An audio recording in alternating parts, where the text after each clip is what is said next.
ಹಾಂ ಸರ್ ಹೇಳಿ. ಸರ್ ನಮಗೆ ನಾನು ಎ ಪಿ ಡಬ್ಲ್ಯೂ ಡಿಪಾರ್ಟ್ಮೆಂಟಲ್ಲಿ ನಾರಾಯಣ ಸ್ವಾಮಿ ಅಂತೇಳಿ ನಾನು ಕೆಲಸ ಮಾಡ್ತಿದ್ದೆ. ನಾನು 1 ವರ್ಷ ಆಯ್ತು ಬಂದು.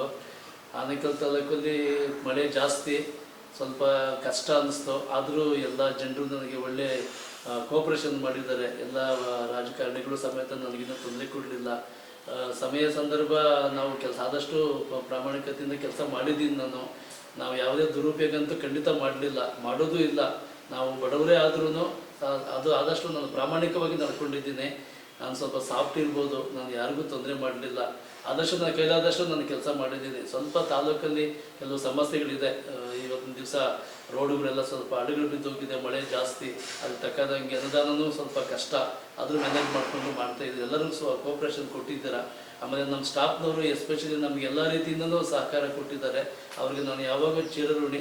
ಅದರಲ್ಲಿ ಮುಖ್ಯವಾಗಿ ನಮ್ಮ ಸಚಿನ್ ಅವರು ನನಗೆ ಬಲಗೈ ಇದ್ದಂಗೆ. ನಮಗೆಲ್ಲ ಸಮಸ್ಯೆಗಳಿಗೂ ಅವರು ಸ್ಪಂದಿಸ್ತಿದ್ರು.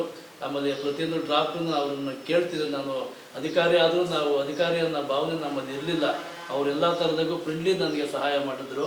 ನಮ್ಮ FD ಅವರು, ನಮ್ಮ ಇಂಜಿನಿಯರು ನಯನ ಅವರು, ನಮ್ಮ ಟೈಪಿಸ್ಟು, ನಮ್ಮ ಎಲ್ಲ ಸಬಾರ್ಡಿನೇಟು, ನಮ್ಮ ಬಸಪ್ಪನವರು, ನಮ್ಮ ಲೋಕೇಶ್ ಅವರು, ಎಸ್ಪೆಷಲಿ ಲೋಕೇಶ್ ಅವರು ನನಗೆ ರಾತ್ರಿ 10 ಗಂಟೆ ಆದರೂ 11 ಗಂಟೆ 12 ಗಂಟೆ ಆದರೂ ಅವ್ರು ಎದ್ದು ಹೋಗ್ತಿದ್ರು ಸಮಯ ಸಂದರ್ಭ. ಅವರ ಋಣನ ನಾನು ಯಾವತ್ತೂ ಮರೆಯೋದಿಲ್ಲ. ಈ ಸಬ್ ಡಿವಿಷನ್ಗೆ ನಾನು ಆಕಸ್ಮಿಕವಾಗಿ ಬಂದಿತ್ತು. ಆದರೂ ನನ್ನ ಕಡೆಯಿಂದ ಏನಾದರೂ ತಪ್ಪಾಗಿರೋ ನಾನು ಜನತೆಯಲ್ಲಿ, ತಾಲೂಕಿನ ಜನತೆ ಮತ್ತು ನನ್ನ ಆಫೀಸರ್ಗಳಿಗೂ ಅಷ್ಟೇ, ನಮ್ಮ ಜನಪ್ರತಿನಿಧಿಗಳಿಗೂ ಅಷ್ಟೇ ಕ್ಷಮಾಪಣೆಯನ್ನು ಕೇಳ್ತಾ ಇದ್ದೀನಿ. ಆಮೇಲೆ ನಮ್ಮ ಸಾಹೇಬರು ಇದ್ದಾರೆ, ಉದಯ್ ಅವರು ಅಷ್ಟೇ. ಆದಷ್ಟು ನಮಗೆ ಸಹಕಾರ ಕೊಟ್ಟಿದ್ದಾರೆ. ಅವರು ಪ್ರಾಮಾಣಿಕವಾಗಿ ಕೆಲಸ ಮಾಡಿದ್ದಾರೆ. ಕೆಲವು ಅಡರು ತೊಡರುಗಳು, ಸ್ವಲ್ಪ ತೊಂದರೆ ತಾಪತ್ರೆಗಳು ಬಂದಿದ್ರು. ಇವತ್ತಿನ ದಿವಸ ಜನ ಒತ್ತಡ, ಆಮೇಲೆ ಟ್ರಾಫಿಕ್ ಜಾಸ್ತಿ, ಹಂಗಾಗಿ ಕೆಲವು ತೊಂದರೆಗಳಾಗಿದ್ರು ಅವರು ವೈಮನಸ್ಸುಗಳೇನು ಮಾಡ್ಕೊಂಡಿಲ್ಲ. ಆದಷ್ಟು ಅವ್ರು ಕೆಲಸ ಮಾಡಿದ್ದಾರೆ, ಕೆಲಸ ಸ್ಟಾರ್ಟ್ ಮಾಡಿದ್ದಾರೆ. 10 ಕಿಲೋಮೀಟ್ರ್ ಇತ್ತು. 10 ಕಿಲೋಮೀಟ್ರಲ್ಲಿ 6 ಕಿಲೋಮೀಟ್ರ್ ಅಷ್ಟೇ ಸ್ಯಾಂಕ್ಷನ್ ಆಗಿದ್ದಿತ್ತು. 4 ಕಿಲೋಮೀಟ್ರ್ ಬ್ಯಾಲೆನ್ಸ್ ಇತ್ತು.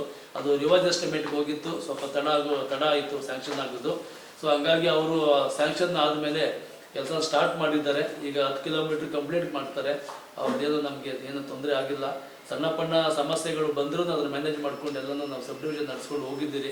ನನ್ನ ಕಡೆಯಿಂದ ಯಾರಿಗೇ ಆಗಿರಲಿ ನೋವಾಗಿದ್ದರೆ, ನಾನು ಗೊತ್ತಿದ್ದೋ ನಾನು ತಪ್ಪು ಮಾಡಿದರೆ ದಯವಿಟ್ಟು ಎಲ್ಲ ಬಾರಿ ನಾನು ಕ್ಷಮೆಯನ್ನು ಕೇಳ್ತಾ ಇದ್ದೀನಿ. ದಯವಿಟ್ಟು ನಾನು ಮನ್ನಿಸಬೇಕು. ಜೈ ಭೀಮ್. ಆಮೇಲೆ ಇನ್ನೊಂದು ನಾನು ತಮ್ಮಲ್ಲಿ ಸಬ್ಮಿಷನ್ನು, ಏನು ಪತ್ರಿಕಾ ವರದಿಗಾರರು ಏನಿರ್ತಾರೆ, ನಮಗೆ ಯಾವುದೇ ರೀತಿಯಲ್ಲಿ ಅವರು ಕಿಂಚಿತ್ತೂ ನನಗೆ ಏನು ತೊಂದರೆ ಮಾಡಲಿಲ್ಲ. ಆಮೇಲೆ ಅವ್ರು ಎಚ್ಚೆತ್ಕೊಳ್ಳೋದಕ್ಕೆ ಹೇಳೋರು, ಏನೋ ಬಂದುಬಿಟ್ಟಿದೆಯಪ್ಪ ಆ ಥರ ಜನ ಅಲ್ಲಿ ಸ್ವಲ್ಪ ಅನಾನುಕೂಲ ಆಗಿದೆ, ಇಮಿಡಿಯೇಟ್ ಅಟೆಂಡ್ ಮಾಡಿ ಅನ್ನೋರು. ನಾನು ಆದಷ್ಟು ಅಟೆಂಡ್ ಮಾಡಿದ್ದೀನಿ. ಅವ್ರ ಕಡೆಯಿಂದ ನನಗೆ ತುಂಬ ಸ್ಫೂರ್ತಿ ಸಿಕ್ಕಿದೆ. ನನಗೆ ಎಚ್ಚರಿಕೆ ಕೊಟ್ಟು ಅವ್ರು ಕೆಲಸ ಮಾಡಿಸಿದ್ದಾರೆ. ಅವ್ರಿಗೂ ನಾನು ಈ ತಾಲೂಕಿನ ಪರವಾಗಿ, ಈ ತಾಲೂಕಿನ ನಮ್ಮ ಅಧಿಕಾರಿಗಳ ವೃಂದದ ಪರವಾಗಿ ನನಗೆ ಹೃತ್ಪೂರ್ವಕವಾದ ವಂದನೆಗಳನ್ನು ಅವರಿಗೆ ಅರ್ಪಿಸ್ತೇನೆ. ಅವರು ನನ್ನ ಜೀವನದಲ್ಲಿ ನಾನು ನೆನೆಸ್ಕೊತೀನಿ.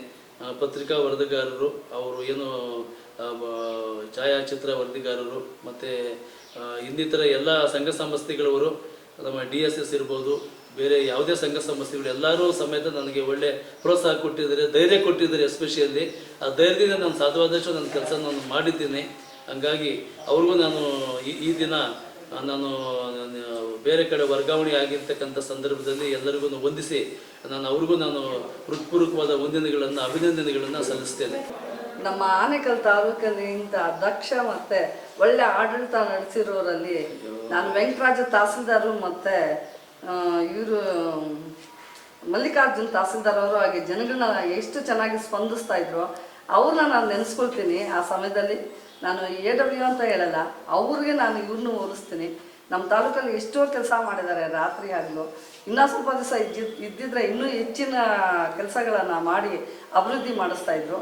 ಇಲ್ಲ, ದುರದೃಷ್ಟ ಬೇರೆ ತಾಲೂಕು ಹೋಗ್ತಾ ಇದ್ದಾರೆ.